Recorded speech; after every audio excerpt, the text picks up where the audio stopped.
खूप सारे लावले चॉकलेट्स. श्री स्वामी समर्थ. कसे आहात सगळे? तर मला आली होती हाफ KG चॉकलेट फ्लेवर केकची ऑर्डर. तर ही माझ्या डेली कस्टमरनेच मला दिली होती, जे माझ्याकडनं कायम खायलाच केक नेतात जास्ती करून. बड्डे तर कमीच असतो, तर पण हा केक बड्डेसाठी होता बरं का. आणि हा त्यांच्या हस्बंडचा बड्डे होता, सो त्यांनी मला इमेज सेंड केला होता आणि त्यांना सेम टू सेम केक हवा होता. खरं तर त्यांना चॉकलेट्स खूप म्हणजे खूप आवडतात. जेवढे चॉकलेट्स असतील तेवढं म्हणजे ते खुश होतात तो केक बघून. सो त्यांनी जो इमेज सेंड केला होता मी त्यांना सेम टू सेम केक बनवून दिला. आणि तुम्हीसुद्धा शेवटपर्यंत हा व्हिडिओ बघा, तुम्हालासुद्धा हा केक खूप आवडेल. तर बेस वगैरे कटिंग करून घेतली आणि कटिंग करून झाल्यानंतर हँड वगैरे वॉश करून घेतला मी. आणि हँड वगैरे वॉश करून झाल्यानंतर परत कामाला लागले. तर शुगर सिरप वगैरे पहिले टाकून घेतलं. नंतर हे तर माझं संपतच आलं होतं आणि जेवढं राहिलं होतं तेवढं यूज केलं. नंतर न्यूवाला टाकायला घेतलं. त्याच्यानंतर सेम प्रोसेस करायला घेतली. छानसं क्रमकोट करून फ्रीजमध्ये सेट व्हायला ठेवलं. आणि हा केक त्यांना हवा होता संध्याकाळी 5:30-6 वाजेपर्यंत. तर ब्राऊन क्रीम वगैरे रेडी करून घेतली होती आणि 3 लेयर्समध्ये हा केक करून घेतला मी. सो तुम्ही लास्टपर्यंत व्हिडिओ बघा, हा तुम्हालासुद्धा नक्कीच आवडेल. आणि काल मी लाईव्हला आले होते, तर जास्त कोणी जॉईन नाही झालं, बट खूप इम्पॉर्टंट असं मी नोझलची डिझाईन्स दाखवली त्याच्यामध्ये. सो प्लीज जाऊन तुम्ही ते लाईव्ह चेक करा. फुल लाईव्ह शेवटपर्यंत बघा, तुम्हालासुद्धा नक्कीच आवडेल. म्हणजे एका नोझलपासून तुम्ही किती डिझाईन्स तयार करू शकता हे तुम्हाला त्या लाईव्ह व्हिडिओमधून कळेल, जी मी अपलोड केली आहे. कारण मला ती तुम्हाला लाईव्ह दाखवायचं होतं, सो मी खास तुमच्यासाठी ते लाईव्ह बनवली होती ती व्हिडिओ. आणि पूर्ण म्हणजे डिटेलमध्ये दाखवलं आहे कोणत्या नोझलने कोणती डिझाईन बनते, किती बनतात. आणि जे मोस्ट इम्पॉर्टंट नोझल आहेत, मी फक्त तेवढेच नोझल्स तुम्हाला यूज करून दाखवलेत, जे मी कायम यूज करते. ज्या नोझल्सने तुम्ही 100पेक्षाही जास्त केक्स बनवू शकता, ही मी 100% तुम्हाला गॅरंटी देते. सो प्लीज जाऊन एकदा तो लाईव्ह तुम्ही जाऊन चेक करा. त्यालासुद्धा खूप सपोर्ट करा. आणि तुम्ही अजून पण आपल्या चॅनलला सबस्क्राईब नसेल केलं तर प्लीज सबस्क्राईब करा. सबस्क्राईब करायला विसरू नका. असंच सपोर्ट करत राहा आणि भरपूर शेअर करा व्हिडिओजला, कमेंट करा, लाईक करत राहा. आणि तुम्हालासुद्धा आवडतात आहेत ह्या व्हिडिओज आणि तुमच्यासाठी युजफुलसुद्धा आहेत, हे सुद्धा मला कळतं आहे. तर मोस्टली मी तुमच्यासोबत डिटेलिंग शेअर करायचाच प्रयत्न करते, जेणेकरून तुम्हालासुद्धा कळेल की डिटेलिंगमध्ये कसं करायचं. तर मी बेस बनवण्यापासून व्हिडिओ ऑलरेडी अपलोड केलेला आहे, सो तुम्ही जुने व्लॉग्स जाऊन चेक करू शकता. तुम्हाला टायटलवरून कळेलच की कोणता व्लॉग कशाचा आहे ते. सो अजूनही काही मला कमेंट्स करतात की बेस कसा शिजवता ते दाखवा, डिटेलिंगमध्ये दाखवा. सो मी ते प्लीज तुम्ही जाऊन चेक करा आधीचे व्हिडिओज. त्याच्यामध्ये मी ऑलरेडी सगळं अपलोड केलेलं आहे. गनाश कसं बनवायचं ते सुद्धा मी ऑलरेडी अपलोड केलेलं आहे. सो मी रिक्वेस्ट करते की कमेंट करायच्या आधी तुम्ही आधीचे व्हिडिओज जाऊन बघा. तर मला अजूनही कमेंट्स येतात की तुम्ही हाफ KG केकसाठी किती प्रेमिक्स यूज करता. तर मी 180 ग्रॅम प्रीमिक्स यूज करते आणि 180 ग्रॅमच क्रीम यूज करते. जर एक्स्ट्रा डिझाईन असेल तर थोडीशी एक्स्ट्रा क्रीमही यूज करते मी. तर प्लीज चॅनलला सबस्क्राईब करा, सबस्क्राईब करायला विसरू नका. आणि ही आपली कोटिंग तर झाली आणि ह्याच्यावरती येणार होती ग्लेज.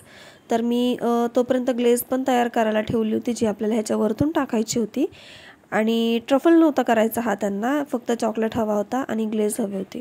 सो हे तर छान सेट वगैरे झाले. 1 hour आधी सेट व्हायला ठेवलं होतं मी, कारण त्याच्यावरती मग जे ग्लेज असते ती छान सेट होती. सो आधी तर मी ते सेट करून घेतलं. नंतर ग्लेज टाकली आणि छानशी ड्रिपिंग करायला घेतली. तर ड्रिपिंग पण खूप छान होते, तुम्हाला नंतर कळेलच. तर आधी थोडीशी करून घेतली, नंतर पुन्हा ग्लेज टाकली आणि जिथे राहिलं होतं तिथे ड्रिपिंग करून घेतली. आणि ड्रिपिंग करून झाल्यानंतर मी हा केक परत 1 hour फ्रीजमध्ये सेट व्हायला ठेवला. कारण जी ग्लेज आहे ती पूर्णपणे सेट व्हायला हवी होती, तरच ते म्हणजे चॉकलेट त्याच्यामध्ये नीट फिक्स झाले असते आणि केकसुद्धा दिसायला छान दिसला असता. सो जेवढं पण मी ग्लेज बनवली होती ती पूर्ण मी यूज करून टाकली या केकसाठी. कारण जेवढी थिक ही ग्लेज सेट होईल तेवढंच छान ह्या केकला लुकसुद्धा येईल. सो मी चॉकलेट्ससुद्धा घेऊन आले होते आणि भरपूर असे चॉकलेट्स आणले होते. म्हणजे मिल्की बार होतं, चॉकलेट्स होतं, मिल्की बार होतं, किटकॅट्स होते आणि काय म्हणतात ओरिओ बिस्किट होतं आणि ते शॉर्ट्स असतात ना डेअरी मिल्कचे बॉल्स, ते सुद्धा होते. तर सगळं झाल्यानंतर मी किटकॅट लावायला घेतली. पहिले तर किटकॅट वगैरे लावून घेतली पहिले तर फ्रंट डायरेक्शन बघितली, नंतर किटकॅट वगैरे लावून घेतली, त्याच्यानंतर मिल्की बार्स लावले. आणि ते गोल्डन कॉईन्स तर सगळ्यांना माहिती आहे. ते गोल्डन कॉईन्स म्हणजे आधी खूप खायचे, मी सुद्धा खूप खायचे, पण आता एवढे करून ते मिळत नाही आणि त्याची टेस्ट पण सुद्धा पहिल्यासारखी मिळत नाही. सो ते मला भेटलं नाही, त्यामुळं मग मी ते नाही लावलं. नंतर मला माझ्या भावाने आणून दिलं, पण त्यावेळेस मी फोटो वगैरे नव्हतं काढलं. मग ते लावून लगेच मी कस्टमरला केक देऊन टाकला. तर हे असे मिल्की बार्स वगैरे मी लावून घेतले. नंतर 10 रुपीजचं ओरिओ बिस्किट आणलं होतं आणि ओरिओ बिस्किटसुद्धा असे भरपूर लावून दिले, जेणेकरून केक असा भरलेला दिसत होता आणि केकला खूप असा सुंदर लुक आला होता. जो वरचा टॉप लेअर आहे केकचा, तो मला पूर्ण डिझाईन करायचा होता चॉकलेट्सनी. सो हे सगळे चॉकलेट्स वगैरे लावून घेते मी आणि परत किटकॅट लावते. जिथे स्पेस राहिला आहे तो मला पूर्ण भरवायचा होता, कारण त्यांनी मला सांगितलं होतं की खूप सारे चॉकलेट्स लावा प्लीज म्हणून. आणि मिल्की बारचे मी 3 तुकडे करून लावत होते. हे मिल्की बार मी 10 रुपीजचं आणलं होतं आणि किटकॅटसुद्धा 10 रुपीजचेच आणले होते, 2 आणले होते. तर हा केक मी सेल केला आहे 500 रुपीजला, कारण तेवढे चॉकलेट्स वगैरे लावायचे होते मला आणि भरपूर असं चॉकलेट्स वगैरे सुद्धा यूज करायचे होते. तर मी हा केक 500ला सेल केला आहे त्यांना. आणि मी ट्रफलसुद्धा 500ला सेल करते, बट प्लेन असेल तरच, डिझाईन असेल तर मग एक्स्ट्रा कॉस्टिंग मी त्याची करते. तर हे चॉकलेट्स वगैरे मी लावून घेतलेत आणि आता हे मी ट्रफल आहे, ट्रफलनी ह्याच्यावरती डॉट्स वगैरे देऊन घेते आहे, कारण त्यानेसुद्धा केकला खूप असा सुंदर लुक आला. तर तुम्ही लास्टपर्यंत व्हिडिओ बघा, तुम्हालासुद्धा हा केक खूप आवडेल आणि मलासुद्धा हा खूप म्हणजे खूप आवडला होता. तर छान हे असं ट्रफल मी पहिले ट्राय करून बघितलं थोडंसं साईडला आणि मग नंतर डॉट्स देऊन घेतले.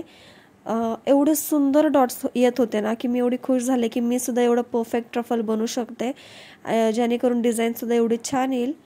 तर थोडासा विचार करून डिझाईन करत होते, कारण केकसुद्धा छान दिसायला हवा होता आणि भरपूर जिथे जिथे स्पेस राहिली होती तिथे मी पूर्ण ट्रफलची डिझाईन बनवून टाकली. आणि लास्टला मी ह्या केकचा फायनल लुक दाखवलाच आहे.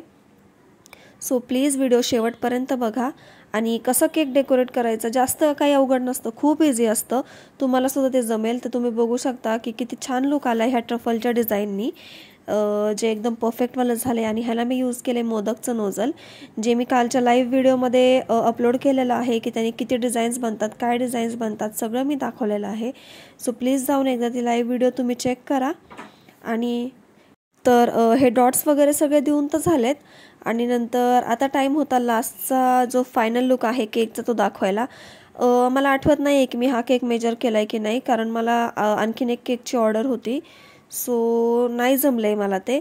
तर हा आहे केकचा फायनल लुक. तर कसा वाटला हा तुम्हाला केक, प्लीज मला नक्कीच कमेंट करून सांगा. आणि केकची डिझाईन आवडली असेल तर तिथेसुद्धा कमेंट करून सांगा. आणि अजूनही सबस्क्राईब नसेल केलं तर प्लीज चॅनलला सबस्क्राईब करा. Thank you, bye bye.